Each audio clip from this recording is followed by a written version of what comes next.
Whoops. Here, I forgot to turn my lights on, everyone. So that's a good way to start. So, anyway, welcome everyone. I'm glad you're here to be with us today or whenever it is you're watching. And I'm excited to have my guest today is Brad Yates. And I'm going to read his biography for those of you who aren't as familiar with him. And Brad Yates is known internationally for his creative and often humorous use of emotional freedom techniques, also called tapping. Brad is the author of the best selling children's book, The Wizard's Wish, the co author of the bestseller Freedom at Your Fingertips, and a featured expert in the film The Tapping Solution. He has also been a presenter at a number of events, including Jack Canfield's Breakthrough to Success, and has done teleseminars with the Secret Stars, Bob Doyle and Dr. Joe Vitale, and has been heard internationally on a number of internet radio talk shows. So Brad has over 1,200 videos on YouTube, and I have that link below his YouTube channel, Tap with Brad. Many have been viewed over 50 million times. That's a lot. And more info is available at tapwithbrad.com, and that link's below also for those of you to check out. So, um, I always look over people's websites or social media and things to get my notes here to talk about. And I I really love Brad. Um, there was a quote of yours.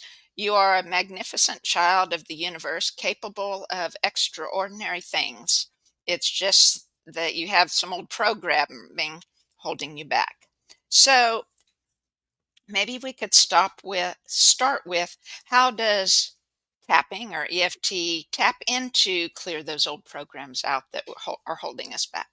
Yeah, thanks, Carla. And thank you for having me on. I appreciate the opportunity to share this with your audience. So, EFT, emotional freedom techniques, or tapping, just for anyone who's not familiar with it, is based on acupuncture. So, it's a simple process of tapping with our fingertips on the same kind of points that would be used in acupuncture. And if you are new to it, I know it looks a little strange at first glance, but as we get into this, you'll see why it's so beneficial. Uh, the One of the main things that tapping does is it calms down the stress response. And when we are looking to make changes in our lives, then we often get a stress response.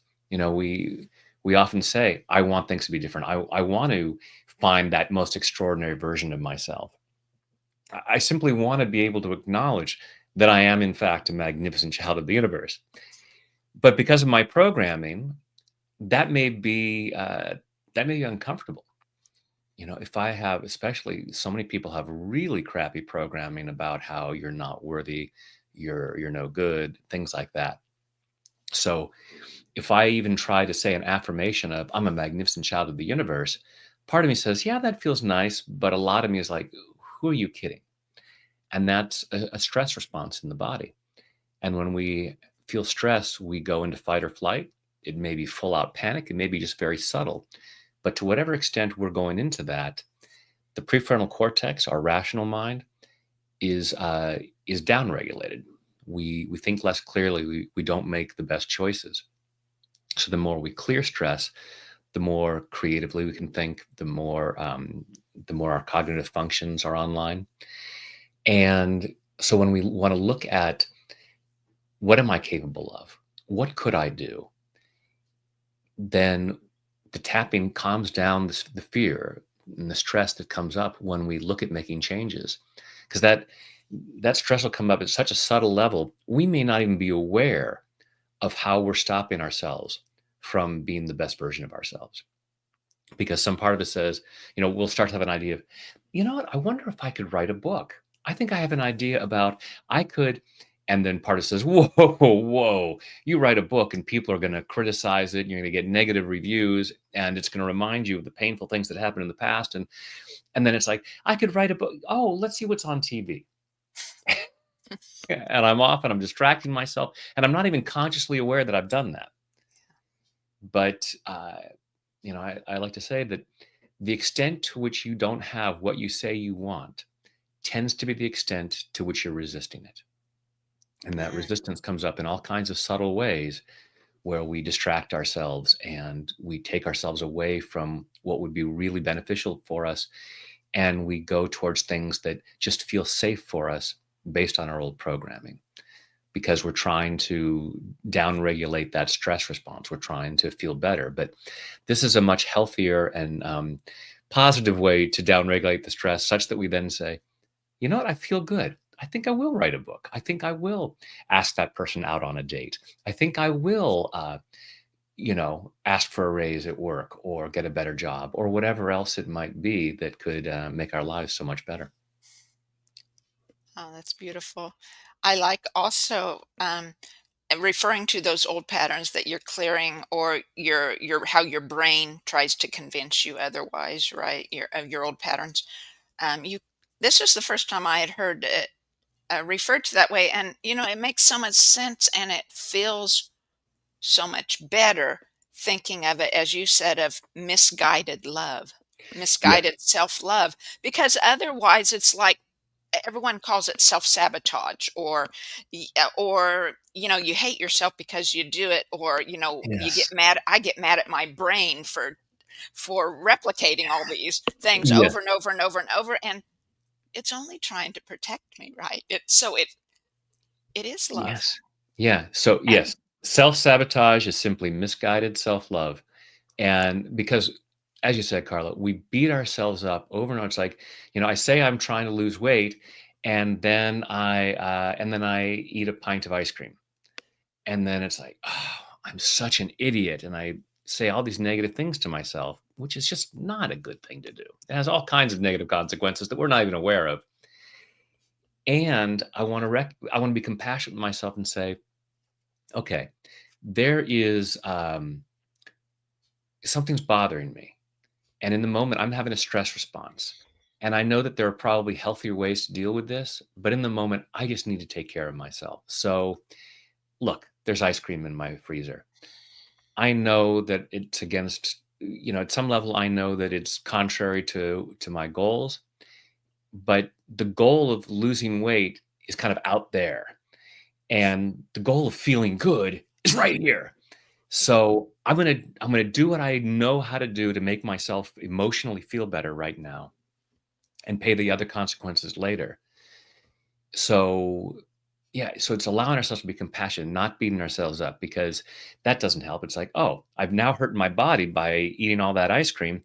Let me hurt my soul by telling myself what an idiot I am at the same time. That's just adding insult yeah, to injury.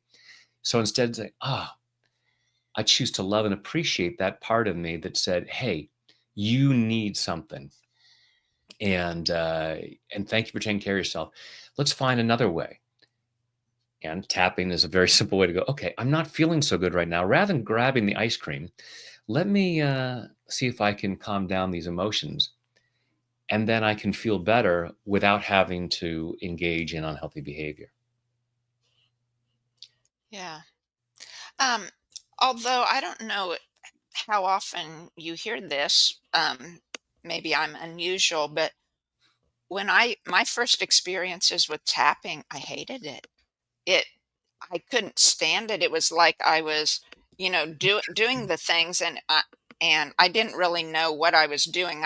I knew it was, an energy work, and I'm all for energy stuff, but it was like it made me so, I don't know if anger is the word, but it's just so, I just wanted to get out of it. I couldn't stand tapping on myself over and over and over until, Interesting. and I tried that several times, right? Because I'm involved in energy related healing, and so other Hmm. different people would do it, and I'd try it different times and have the same response for several years, until a little over a year ago, you did. It was like a Valentine Day thing with my friend Kimberly Robbie, Yes.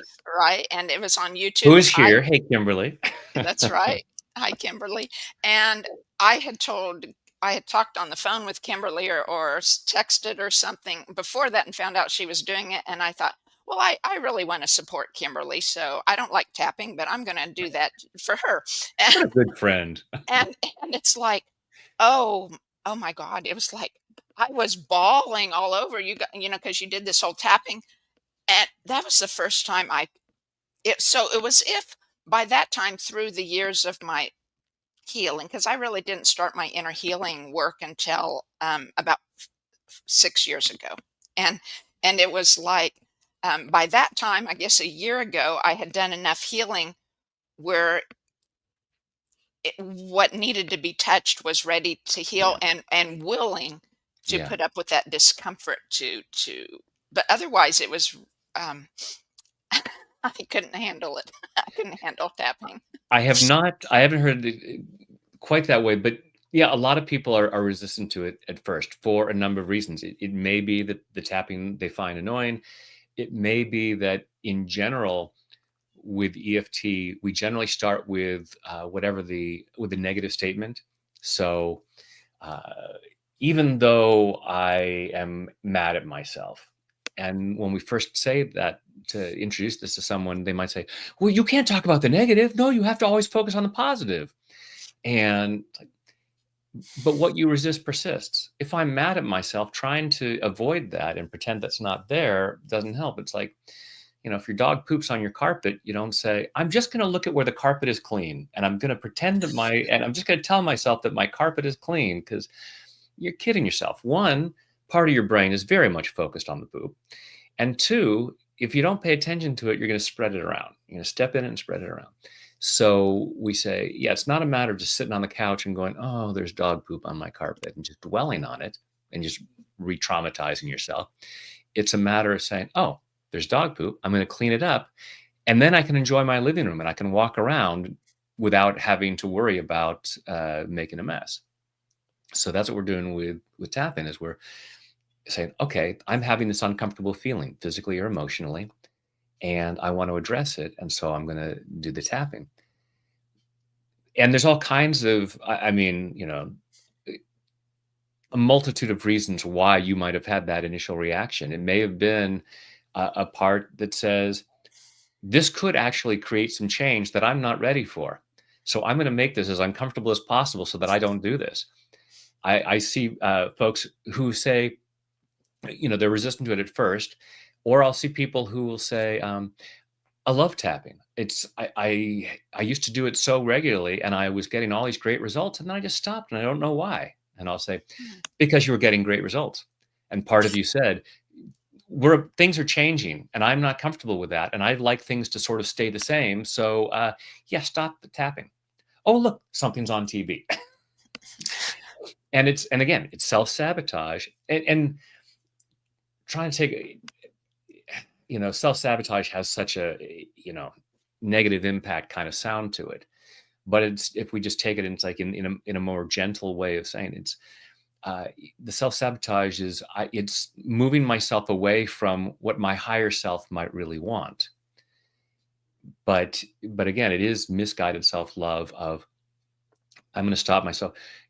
If we didn't have this, why wouldn't we all eat a very healthy diet? Why wouldn't we all exercise?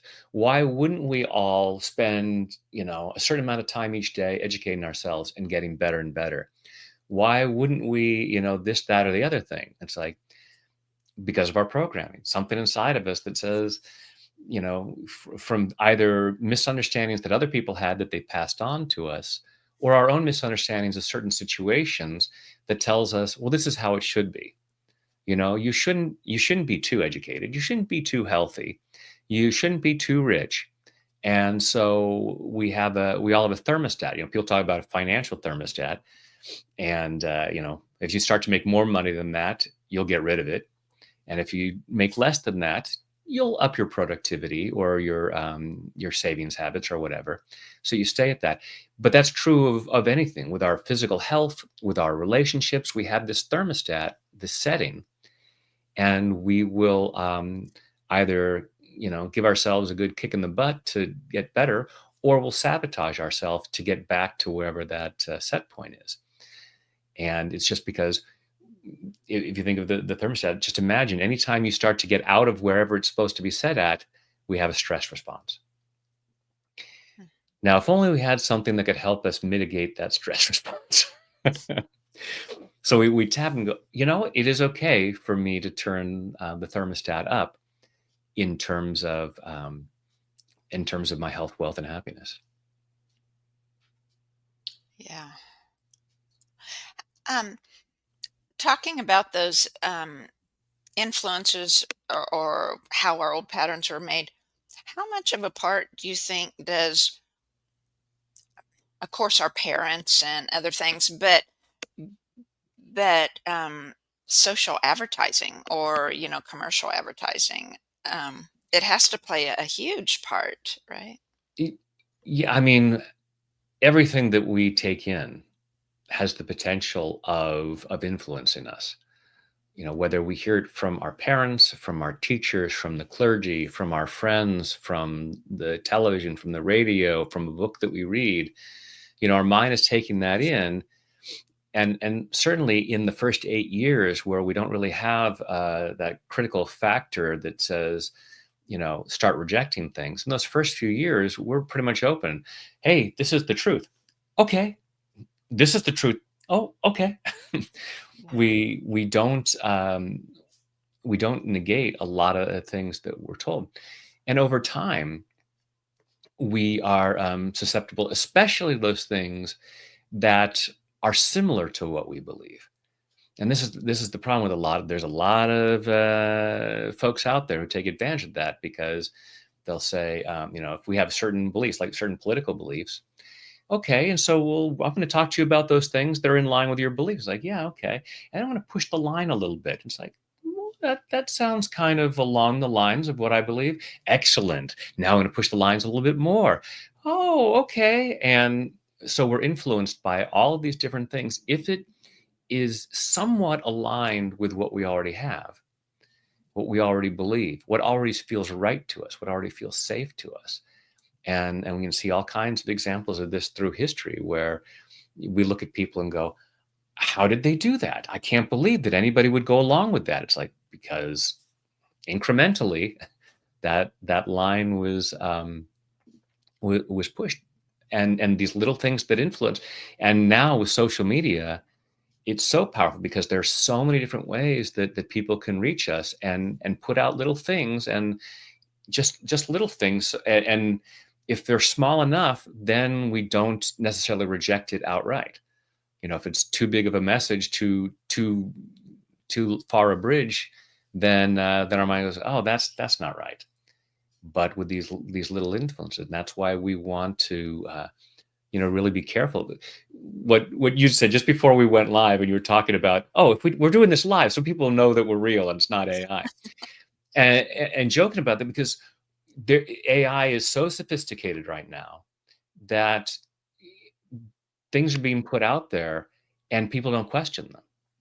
I Yeah. see things, and people post things that I can look at it and I can say, well, that's totally fake. There's all kinds of red flags, but I read the comments and people are totally buying into it.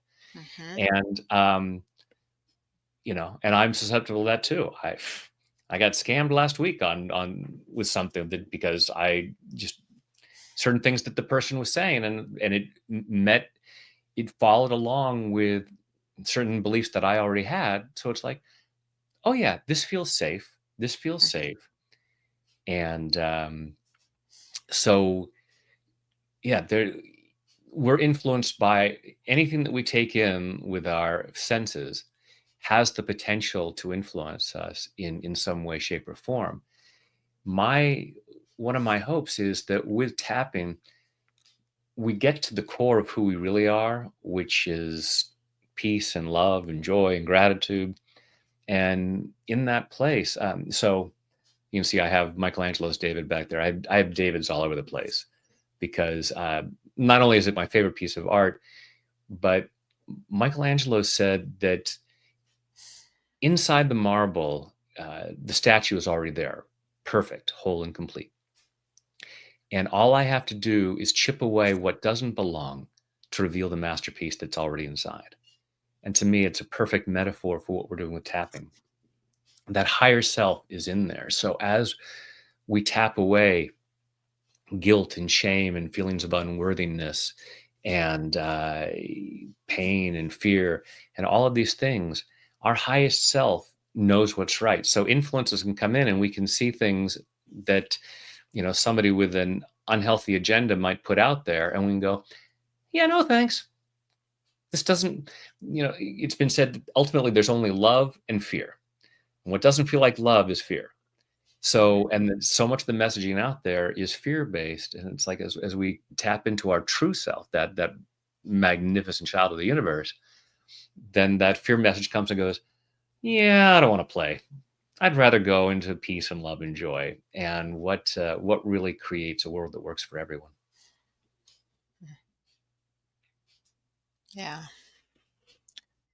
Yeah, I was just thinking while you talked, it's raising kids is always difficult, right? But especially with the messaging we were talking about, right? Or the AI or the Oh even yeah, not AI, but all the commercials and yeah. um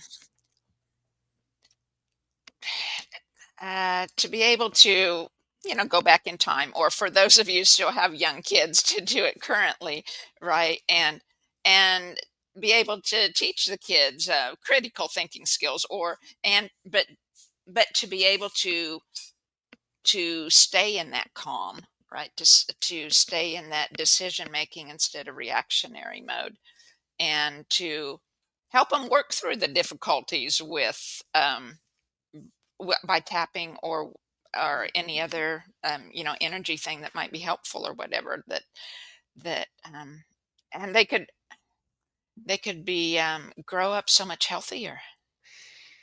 Amen. Amen, girl. That's why I wrote a children's book called The Wizard's Wish, was Yep. to introduce tapping to kids.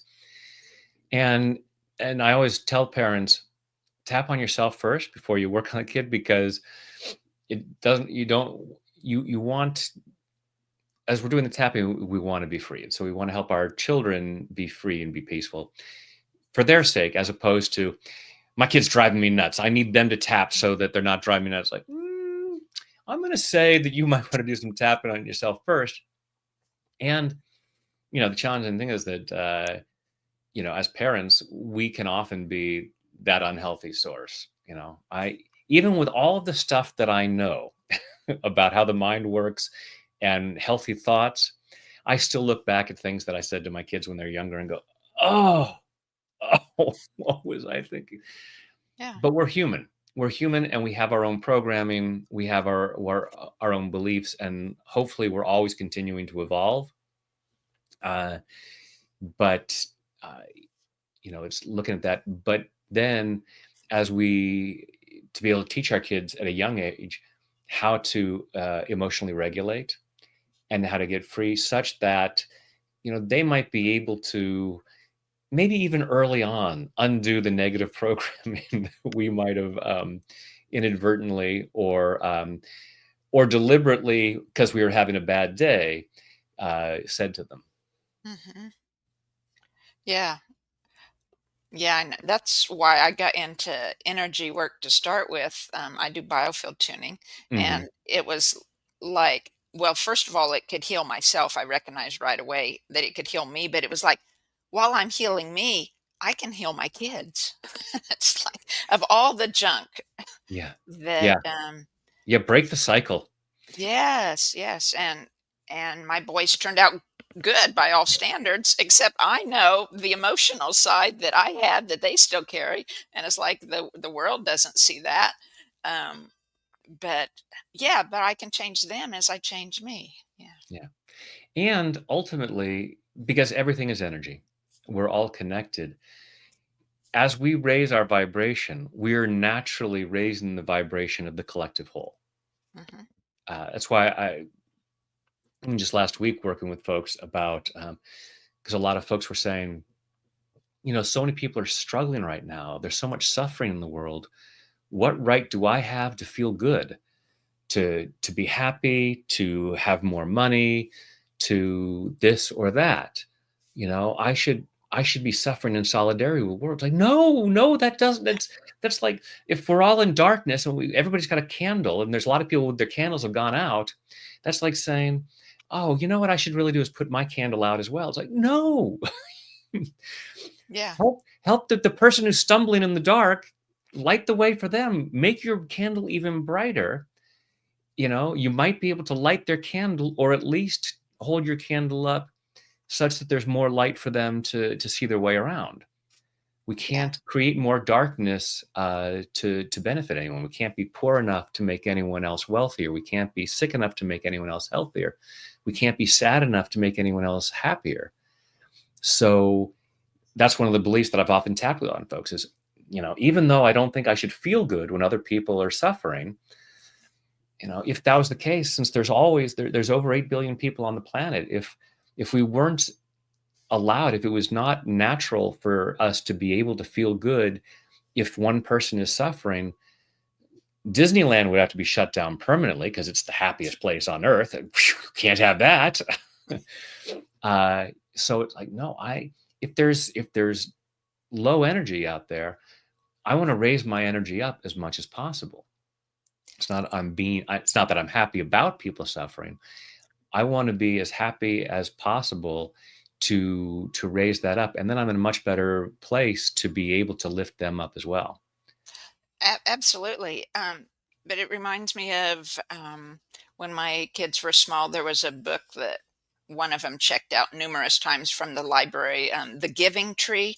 And it was about a tree that, it gave its leaves and then it gave its branch and then it kept giving Yeah. through the years and then it gave itself, because it could still be used as a chair. They let it get down. Yes. And this is a message that is often preached, not by churches, I don't mean that, but just Yep. Yes. by Yes. to be good, and help others with so much. But every time I read that to them, it's like I cried because I had lived that life in a abusive marriage, and I died inside. Every Yeah. time I gave too much, I died inside.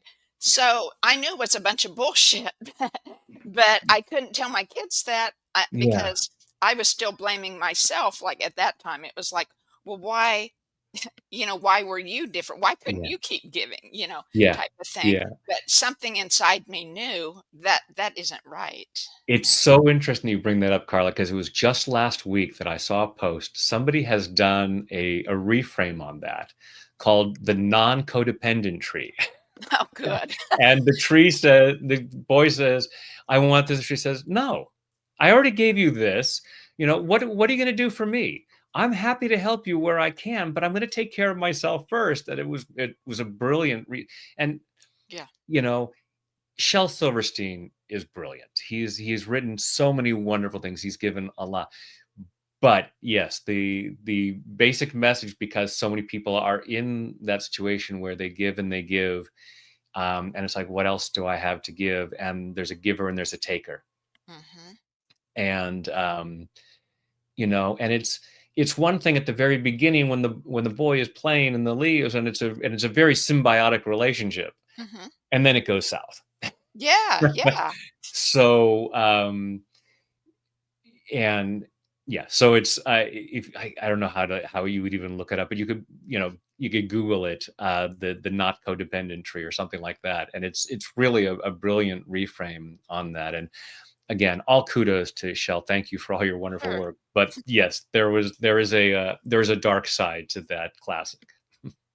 Yeah. Yeah. Well, and hopefully, Shell, is that his name? Shell Shel Silverstein. Silverstein. Yeah. Yeah. Hopefully he hadn't lived parts of that where he gave too much. So he just Yeah. wasn't aware of, Yeah. because there's many good things about giving, right? Absolutely. We No, need give it. to give. We need to give. Absolutely.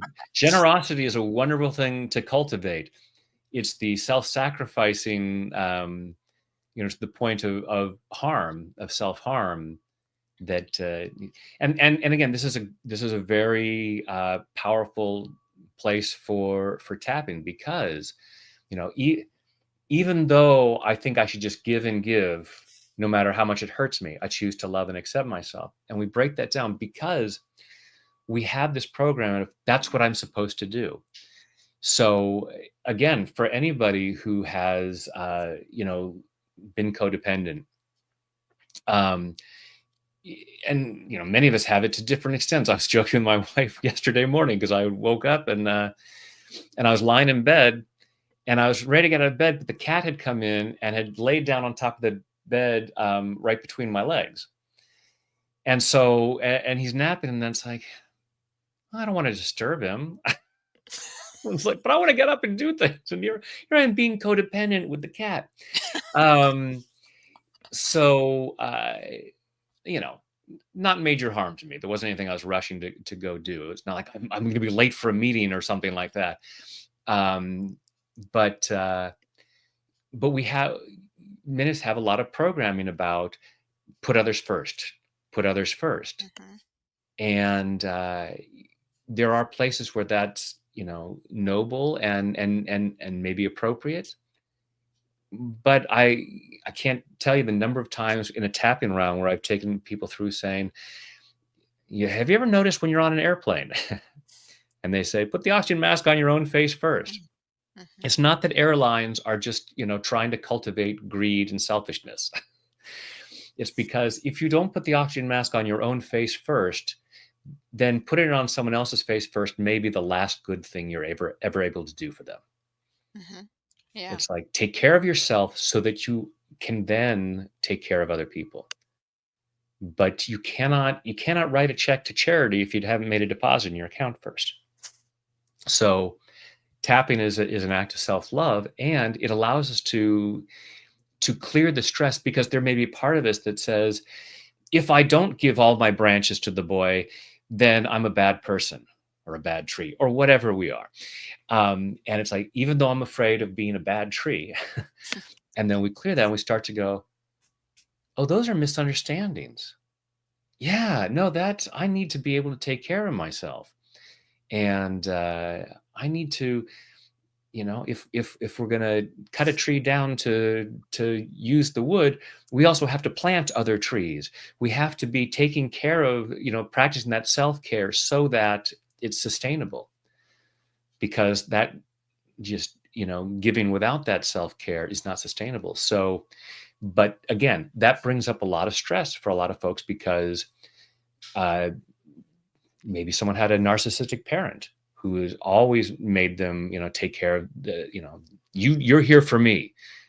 So, and all that programming. And so in getting established with that in the early ages, as we go through life, if we don't do that, it feels really uncomfortable, even though we might logically know, just like what you were saying, Carla, as you went through, it's like part of you knows it's BS, but the idea of not doing it is more painful. Yeah. Even though I know this is wrong, it feels less painful to keep doing this than to say no. And so tapping, it can be a very powerful way of calming down that stress response. And go, I can't say no. I can't say no. Oh, you know what? Oh, I have to say no. Oh, it is time for me to put my foot down. It is time for me to put the oxygen mask on my own face first. And, for the highest good of all concerned. And I have this belief that one person's highest good never comes at the expense of another person's highest good. Absolutely. I mean, that's how God or the universe works. I mean, Yeah, it's a like, say, even, our conversation today, right? I mean, both of us benefit. I mean, it's a absolutely.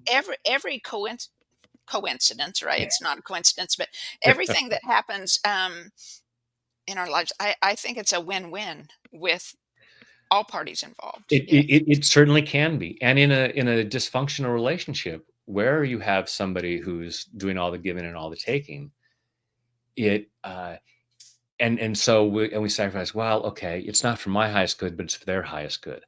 It's like, no, if it's not for my highest good, it's not for their highest good. If I'm enabling their unhealthy behavior and making it so that they don't realize that they should probably get some therapy or something, then that's not good for them. But because of our programming, we don't allow ourselves to see that. We have blinders on, and we can't see that. So we're just thinking, I'm the giver, they're the taker, and that's what has to be. And we also have all kinds of old programming about it is better to give than to receive. Mhm. Both are good. Because and here's the thing is that we have this idea. let me encourage folks, and we'll talk more about, we'll get more into the details about tapping in a moment. But if you just take your fingertips and just tap right where the beginning of right where your collarbones just about come together, and you can even make a fist and tap right there where the collarbones to come together, just to be clearing anything that might come up as I talk about this.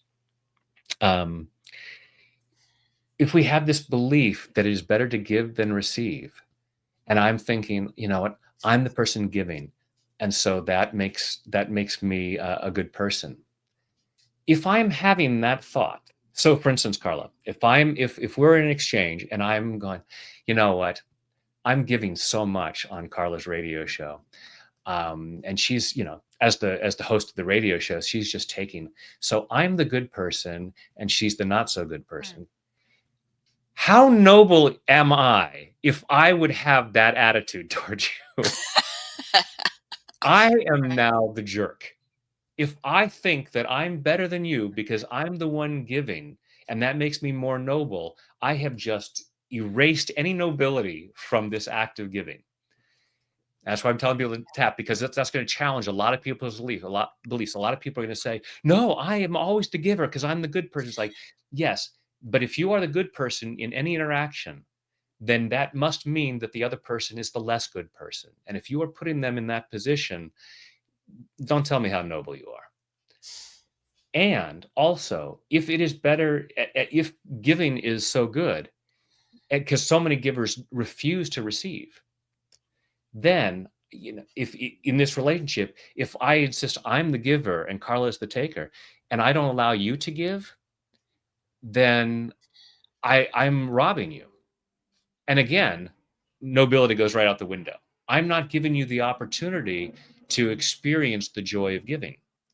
So when we say, yes, I'm going to give sometimes, and sometimes I'm going to receive, and both is a gift to both of us when it's done in a healthy way. Yeah, absolutely. So, say like a person, you find yourselves and you're kind of, dealing with different thoughts, and you remember to say, "Oh yeah, I can do tapping." Does it matter what words you say Yeah. as So you're doing yourself, right? Or whatever. I mean, right. of course it's better to learn how to do it most efficiently, and a lot of times it's better just to be led through, because then you're going to be easing more into those things than feeling that fear based as you go, right? Right. And we have our own blinders. So if my programming tells me, we'll continue on this idea of giving is better than receiving. If I have that in my programming, and there's a part of me that feels like I'm going to be punished if I'm the taker. So if it feels wrong, if there's a threat in part of my unconscious mind about it's not safe to receive because I should always be the giver, then and part of me says, I wonder if I should address that, and I'm going to tap. Part of me is going to say, I am not going to tell you the words that you need to know to be able to clear Uh, this. Why on earth, if getting to if there's a door between me and this kind of freedom, but part of me says, that's not freedom, that's hell, that's bad behavior, I'm not going to give myself the key to open that door. But somebody else who has some distance might be able to say, let me throw some words out for you. And that's what I hope to do with the 1,200 1,500 however many videos I have on YouTube now, is to make it easier for folks to come up with the words. However, you can't really get it wrong with tapping. We have so again, it's based on acupuncture. So instead of using needles like they use in traditional Chinese medicine, we're just tapping with our fingertips on these key points that send a calming signal to the brain. And we have a growing body of scientific research showing that it downregulates stress, it helps to boost our immune system, it supports positive gene expression. There are all kinds of benefits to it. So even if we just tap one point silently, that is benefiting us. That is lowering stress. And most of us have chronic levels of stress that we're not even aware of, mhm. especially because most of us are walking around with a cell phone that's constantly saying, hey, here's something else to be upset about. It has nothing to do with you, but be upset about it. And so we're carrying stress about things that we can't do anything about. But we can lower our stress response, recognizing I don't need to feel stress about this. This is not helpful. I can let that go. So just tapping silently, and that's why I recommend it on a daily basis. It's like energy hygiene. We have physical hygiene, like brushing our teeth, Mhm. taking a shower. Most of us do it on a daily basis, whether we need it or not. We don't wait until someone's holding their nose around us and then say, "That's right, I haven't taken a shower in a week. I should probably do that." But most of us don't have any kind of healthy protocol for managing our stress. A number of people have some very unhealthy protocols for managing stress, uh, and it isn't really effective because it adds stress in other kinds of ways. Um, but to do it as a healthy way, because you know, if we don't shower for a while, people are going to hold their nose around us. The moment at which we realize, oh, I haven't managed my stress in a while, we've already been making bad choices that are having negative consequences.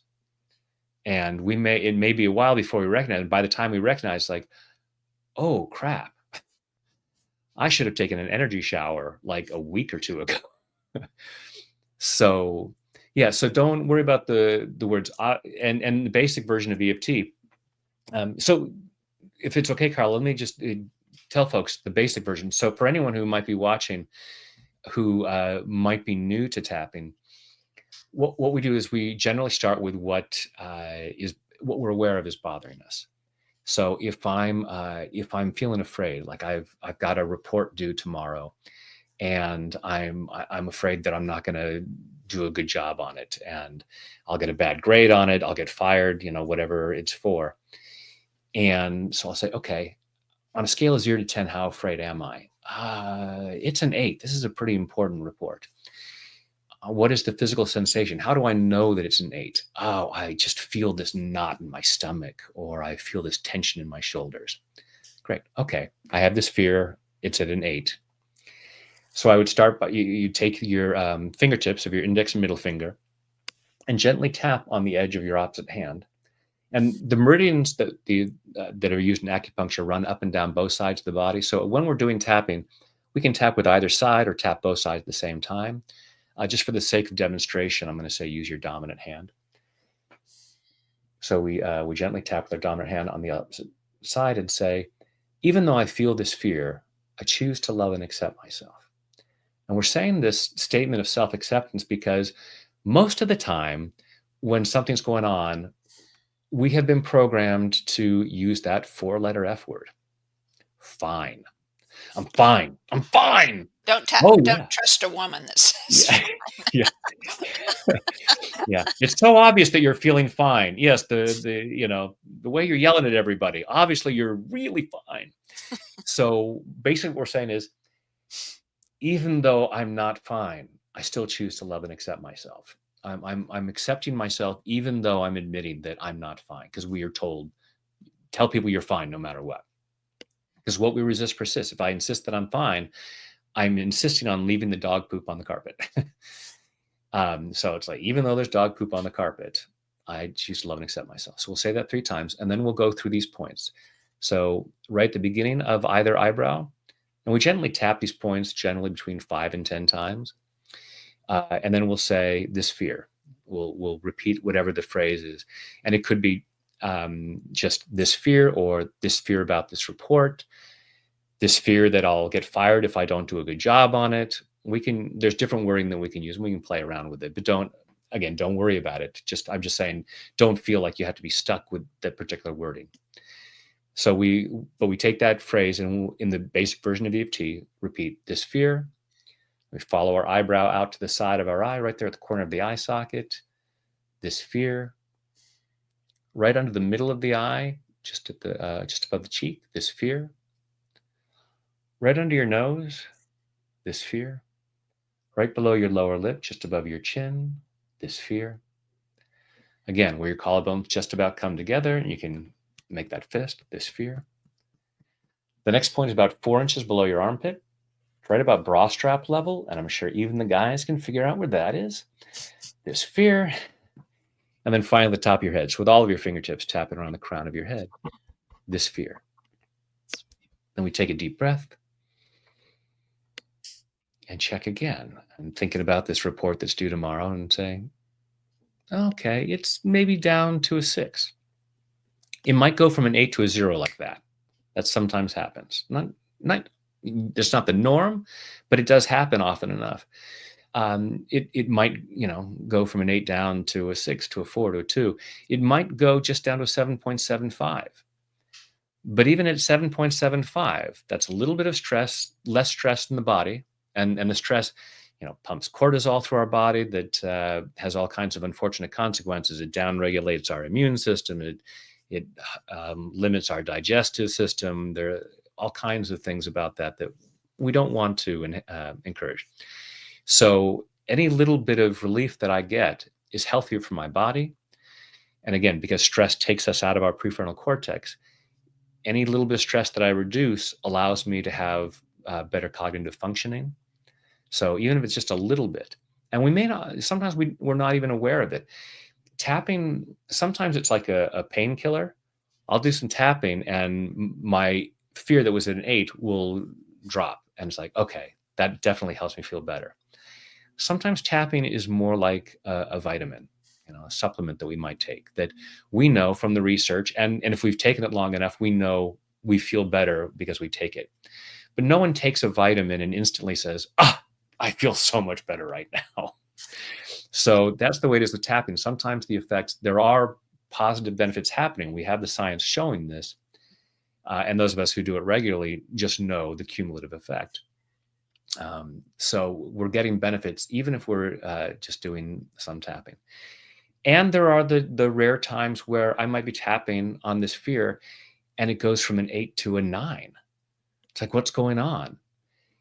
It's not the tapping has made it worse. If you would imagine you've got company coming over and you want to clean up your living room, and it's like, scale of 0 to 10, how dirty is my living room? It's only a 2 out of 10, but I really want to impress these people, so I'm going to go and I'm straightening out. And as I'm cleaning up the living room, I find there's dirty laundry under the sofa that I hadn't seen. Now, on a scale of 0 to 10, my living room is at a 6 out of 10 as to how dirty it is. I wouldn't say, oh, cleaning my room made my living room dirtier. It's not the cleaning that made it dirty. It's just that in the process, I've now seen something I didn't see. So as I'm tapping on this fear about this report, I may suddenly feel more fear. The tapping hasn't done it, but because I'm paying attention, I'm thinking about this report. And it's often like we're peeling the layers of the onion. So as we're tapping and thinking about this, I may become aware of something I hadn't thought of before. And I may be suddenly thinking about, oh, right. And my wife's my wife has a contract job and the contract job ends next week. So the pressure's really on to do a good job with this report. So now I'm even more afraid of not getting, because I hadn't been thinking about, her work at that time or whatever it might be. So it's not that that tapping has made it worse. I'm just now more aware. My fear about this is actually higher. I just hadn't been aware of it. And as I continue tapping, I'm going to clear that out. Just like, oh, now as I clean, now that I've seen the dirty laundry under the sofa, now I can get that out. And now my living room really is as clean as I thought it was, or cleaner. So I hope that makes sense. Yeah. Yeah, very good.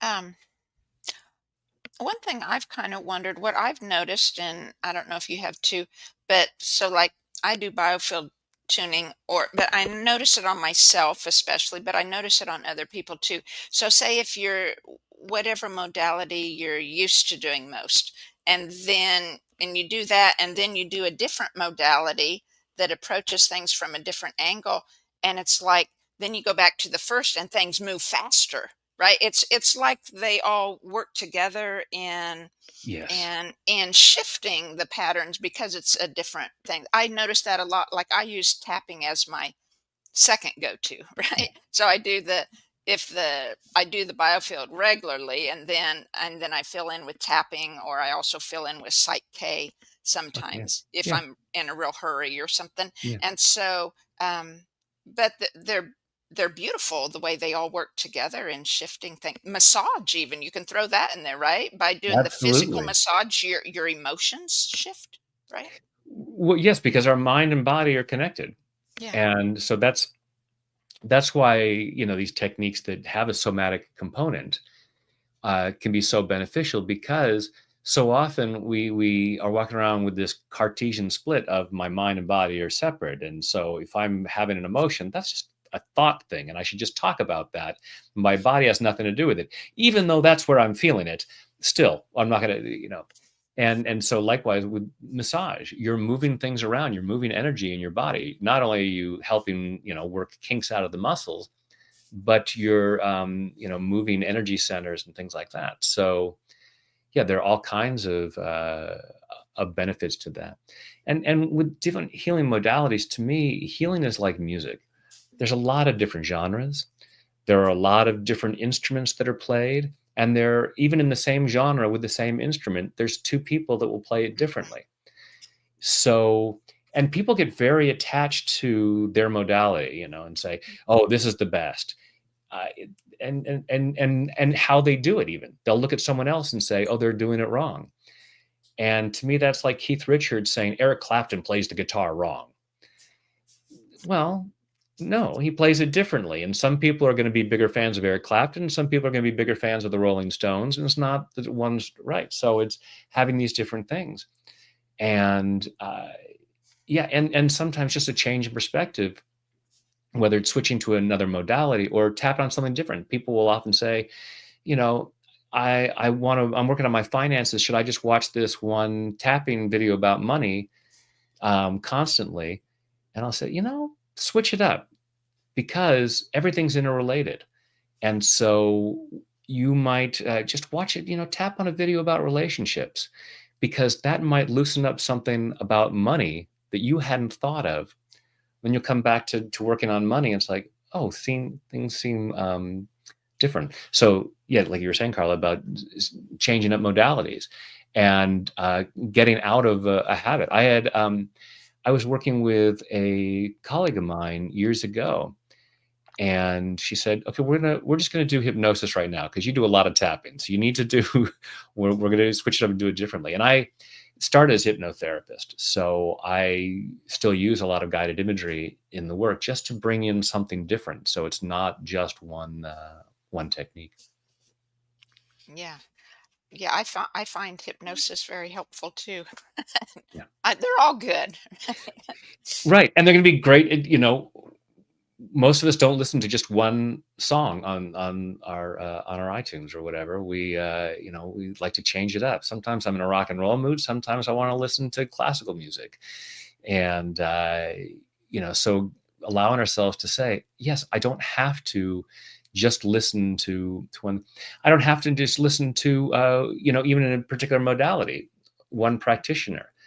I did something last week with a friend of mine where we've come up with a thing called tag team tapping, where we do a YouTube live with two different tappers, and we switch back and forth and give folks an opportunity to, because sometimes, someone has watched a lot of my videos, they're in a certain way. And then to hear somebody else tap in a different way, it's like, oh, that just hits differently. And it creates another opening, like what you were talking about. Yeah, I like to think of it as the universe. It uses whatever each of us bring to the table, Yeah. and and it'll get shifted what needs to shift, no matter what needs it, right? It's Yeah. because it's the universe at work, and if you're tapping into that energy and wanting to help it and allowing it to be, then it's going to happen. Yeah.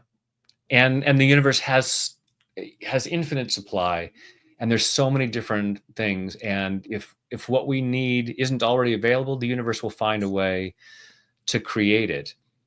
And so that's the thing, is being open to, okay, today tapping may not be the thing. Biofield might not be what I need today. And the universe is like, great, what would you like? I have all this. Otherwise there would be just one person with one technique serving 8 billion people. It's like, no, there's only one person who's got it right for everyone at every time. And none of us is going to be right for everyone. So, so we have a question of if we're going to tap. Carla, do we have time Yes. to do a tapping round? Oh, please. Yeah. If you do, I have I time if have. you do, I Brad. would love to. I would love to. I know we're Awesome. getting Yes. near the top of the hour, so there may be folks who only slotted out an hour, and so this will be. I was doing this. This will be here on your channel for people Hmm. to come back and watch. If you have to go someplace now, you can come back and tap with us later. Yeah. Take as long as So you like. Whatever works for you, Brad. awesome, awesome. Is there something that comes up for you about it's like, hey, this would be a cool thing for us to share, or Hmm. Um. Well, I don't know um if this is what you want to do or not, but I guess just so many people are more and more in a raising consciousness level, right? Of wanting to let their light shine more, of wanting to help the universe expand and be all that we can be, right? But like I know I deal with, and probably other people do. What if I can't be all I can be, right? Or how do I know if I can be all I can be? Or, do I have enough years left to be all I can be? So it's fear yes, based, right? yes. That's holding me back, right? And that's when Marianne Williamson comes in and says, our deepest fear is not that we are inadequate. Our deepest fear is that we are powerful beyond measure. But it feels like for most, and the reason she wrote that is because most of us think that it's that fear that we're inadequate. And it's a brilliant way of protecting ourselves. Because if I'm really afraid, as she suggested, that I'm powerful beyond measure, because that sounds silly. If I said, "Oh, I'm afraid that I'm really awesome. I'm afraid that I'm really powerful," then I sound kind of like an idiot.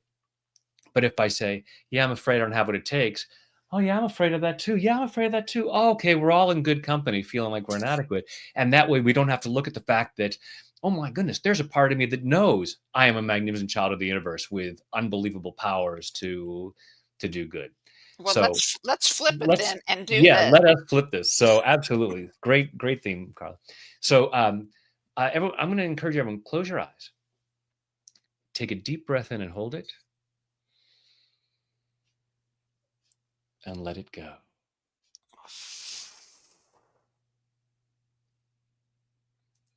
Just breathing comfortably with your eyes closed. Go ahead and feel your feet on the floor or whatever part of you is connected to something. Allowing yourself to feel that connection. Allowing yourself to feel centered and grounded. Allowing yourself to be right here, right now, as present as possible, so as to receive maximum benefit from this process. And just follow your breath to your body and notice what's going on inside. Noticing what you're feeling physically and what you're feeling emotionally, and just getting an idea of how you're feeling. And to set this up, I'm going to use a little, it's like a little meme or a little story that's been used many times in the past, where there's a story of, there's someone is standing up on a mountaintop with God, looking at the world and saying, God, there's so much suffering. There's so many problems in the world. Why don't you do something about it? And God says, I did. I created you. So allowing yourself to be that person, and it's like, and notice what feelings come up about who, me? Little old me. I don't have the time. I don't have the skills. I don't have the talent. I don't have the education. I don't have the brain, whatever it might be. You know, so thinking about you as the possibility of being what this world needs to be better, and just checking with what you feel physically and emotionally and ask, why not? And notice on a scale of 0 to 10 how much resistance or discomfort might come up at the suggestion of being that person who can make the difference. It might be fears of inadequacy. It might be just the terror at the responsibility. Oh, please, God, don't let it be me. I'm afraid of letting people down, whatever it might be. So just allowing yourself to be aware of whatever beliefs, memories might come up as to why you couldn't or shouldn't entertain the idea of being a more profound blessing to the world. Take a deep breath, open your eyes, and we'll just use the same points that I showed before. Just tap where I tap and repeat back what I say. I'll leave it to you, Carla, if you want to say it out loud. For everyone watching or listening, I'll suggest go ahead and say it out loud, because we tend to be more emotionally engaged when we use our voice. Even though I have all this self-doubt, Even though I have all this self-doubt, I choose to love and accept myself anyway. I choose to love and accept myself anyway. Even though I have self-doubt, Even though I have self-doubt, I choose to love and honor myself anyway. I choose to love and honor myself anyway. Even though I have self-doubt. Even though I have self-doubt, And there might be parts of me that say, and there might be parts of me that say, no, I don't. no, I don't. I know I'm awesome. I know I'm awesome. But am I doing everything I could do? But am I doing everything I could do? And if not, And if not, maybe there's some doubt behind that. maybe there's some doubt behind that. And even though I might have some self-doubt, And even though I might have some self-doubt, I choose to deeply and completely I choose to deeply and completely love, honor, and accept myself. love, honor, and accept myself. And maybe anyone else who contributes to this doubt. And maybe anyone else who contributes to this doubt. Because I choose to feel that free. Because I choose to feel that free. All this possible self-doubt, All this possible self-doubt, all these doubts I might have all these doubts I might have about what I can do about what I can do and who I can be. and who I can be. And maybe part of me even says, And maybe part of me even says, I don't have enough time. I don't have enough time. And that sometimes stops me. And that sometimes stops me. When that should speed me up. When it should speed me up. I don't have much time to save the world. I don't have much time to save the world. I better get going. I better get going. I want to do what I can I want to do what I can in the time that I have. in the time that I have. And if I'm not doing what I can, And if I'm not doing what I can, why not? why not? And that's not to shame myself. And that's not to shame myself. It's not a matter of beating myself up It's not a matter of beating myself up for not doing enough. for not doing enough. Because I have been doing the best I could Because I have been doing the best that I could with the programming that I have. with the programming that I have. If I could have done better, If I could have done better, I would have. I would have. But there was stuff getting in my way. There was stuff getting in my way. Not because I'm bad or stupid. Not because I'm bad or stupid. Not because I am weak or lazy. Not because I'm weak or lazy. But because I have old programming But because I have old program telling me what's appropriate for me. telling me what's appropriate for me. Telling me what's safe for me. Telling me what's safe for me. So instead of beating myself up, So instead of beating myself up, instead of feeling ashamed, instead of feeling ashamed, I choose to really love and appreciate those parts of me I choose to really love and appreciate those parts of me that have worked really hard to keep me safe.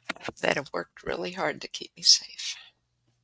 Even if that meant stopping me from doing good. Even if that meant stopping me from doing good. Because part of me might have said, Because part of me might have said, I'll get it wrong. I'll get it wrong. I'll fail. I'll fail. I'll let people down. I'll let people down. I'll make a fool of myself. I'll make a fool of myself. I'll raise expectations. I'll raise expectations. I'll be held responsible for things. I'll be held responsible for things. So I may have had ideas in the past So I may have had ideas in the past about who I could be about who I could be and what I could do. and what I could do. And part of me said, please don't do that. And part of me said, please don't do that. That's not safe. That's not safe. So I choose to love and appreciate those parts of me So I choose to love and appreciate those parts of me that have tried to keep me safe. that have tried to keep me safe. And now I choose to reconsider. And now I choose to reconsider. Was it really as threatening as I thought it was? Was it as really as threatening as I thought it was? What am I afraid would happen? What am I afraid would happen? If I'm afraid I might get it wrong, If I'm afraid I might get it wrong, well, of course, that's always a possibility. well, of course, that's always a possibility. I'm glad that didn't stop Thomas Edison. I'm glad that didn't stop Thomas Edison. He got it wrong 1,000 times with the light bulb. He got it wrong 1,000 times with the light bulb. Since he didn't quit, I now have lights. Since he didn't quit, I now have lights. I choose to set myself free, I choose to set myself free, to be willing to fail to be willing to fail in an attempt to get better and better, in an attempt to get better and better, and to do better and better. and to do better and better. And that might raise expectations. And that might raise expectations. And there's a risk of disappointing people. And there's a risk of disappointing people. And if people get disappointed, And if people get disappointed, that's their stuff. it's their stuff. And Brad has videos for tapping that away. And Brad has videos for tapping that away too. So they can go watch those videos. So they can go watch those videos. And I'm giving myself the freedom And I'm giving myself the freedom to be who I can be. to be who I can be. Not out of obligation, Not out of obligation. not because I should do that, Not because I should do that, but because it would feel awesome. but because it would feel awesome. Deep down inside, Deep down inside, part of me knows there's more to me. part of me knows there's more to me. I know I'm a magnificent child of the universe. I know I'm a magnificent child of the universe. Because if I didn't know that, Because if I didn't know that, I wouldn't be here tapping on my face right now. I wouldn't be here tapping on my face right now. I choose to love and appreciate those parts of me I choose to love and appreciate those parts of me that have convinced me that I'm not all that that have convinced me that I'm not all that because of old programming because of old programming and because it felt safer to believe that. and because it felt safer to believe that. If I acknowledge I'm awesome, If I acknowledge I'm awesome, there's responsibilities. there's responsibilities. As Spider-Man taught us, As Spidey taught us, with great power comes great responsibility. with great power comes great responsibility. It also brings other consequences. It also brings other consequences. People will think I'm arrogant, People will think I'm arrogant, but that would be a misunderstanding. but that would be a misunderstanding. If I say I'm more awesome than you, If I say I'm more awesome than you, then that's arrogance. then that's arrogance. And that comes from a misunderstanding.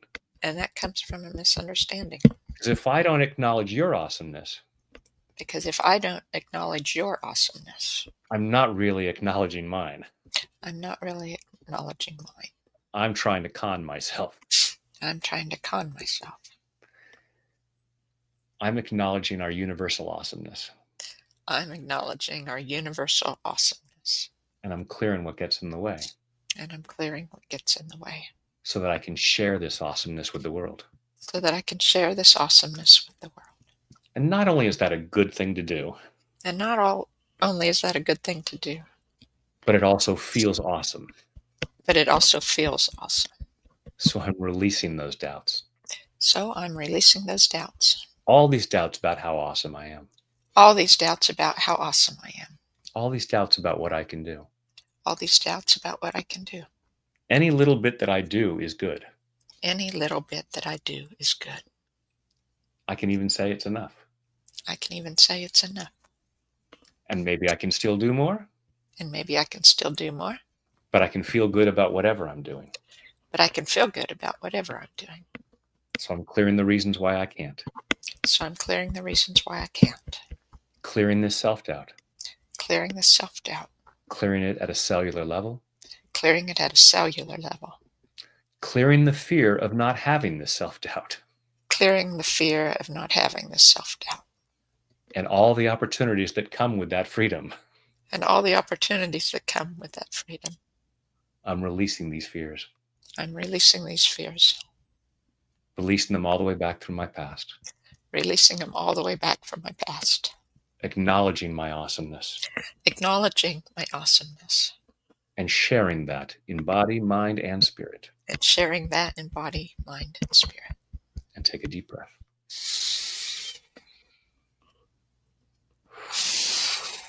Close your eyes, go inside. And imagine standing on that mountaintop with God, however you understand God. I'm not trying to promote any thing, but just whatever that means to you, and having this sense of, you were created to make a positive difference. And hopefully that feels more comfortable. There might be a party going, heck yeah. Well, obviously.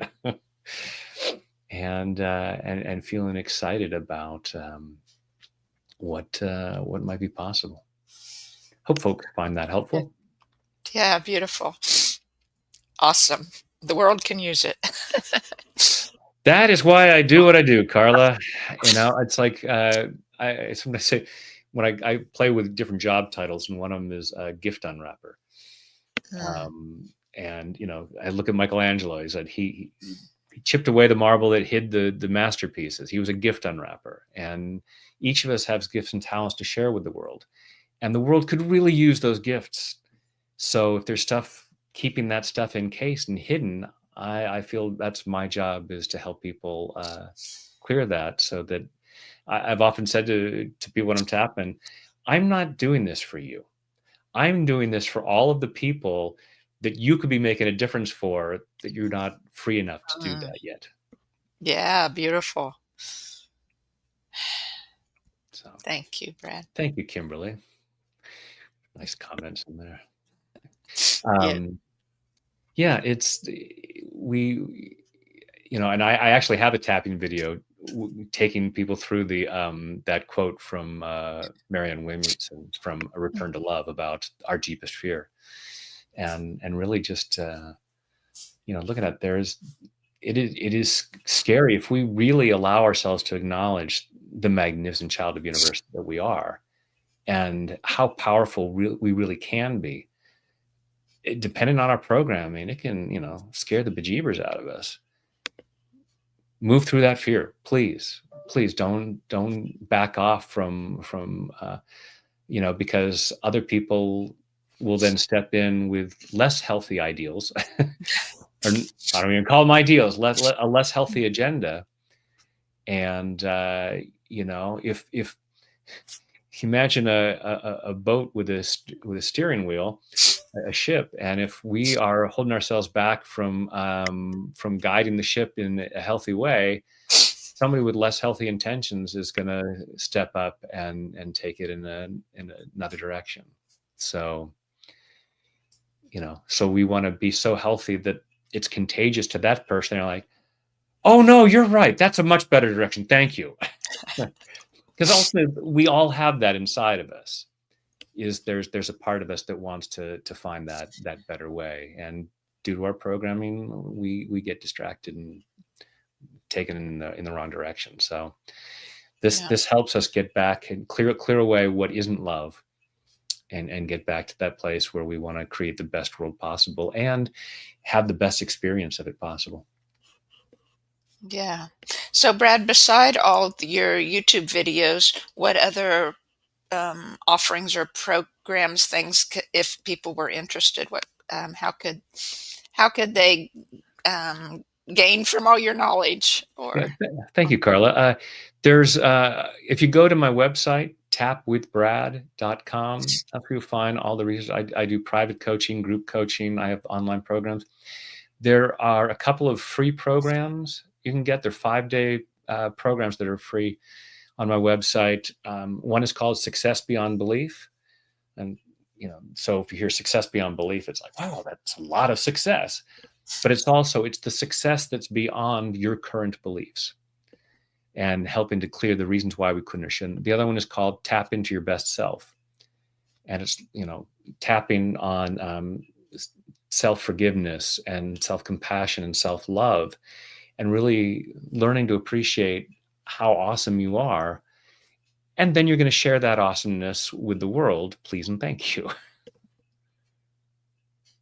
Yeah, very good. So, is there any last thing you'd like to say, Brad, or Um, other? yeah, well, so just like I just mentioned, the self love, that's really the key, is learning to love yourself right where you're at. It's not, I'll love myself when I have this much money, when I find that relationship, when I lose this many pounds, when it's like, no, no, no, no. Love yourself right now. And when we really love someone, we want the best for them. We really love ourselves, we want the best for ourselves. And we then spread that. So your self love is a really good thing. Tap away all the reasons why you couldn't or shouldn't. Please and thank you. And and the final thing is just thank you, Carla, for this sharing your platform with me, and this opportunity to share this work with folks who may not be aware of it, and even to take folks who are aware of it through some tapping that hopefully they'll find beneficial. Yeah. Oh, you bet. And thank you so much, Brad. I really appreciate you being here today. And thank you, everyone who watched live and all of you who are watching the replay. Um, just thanks. And thanks to the universe. All right. So it's awesome. So with that, we'll end for today.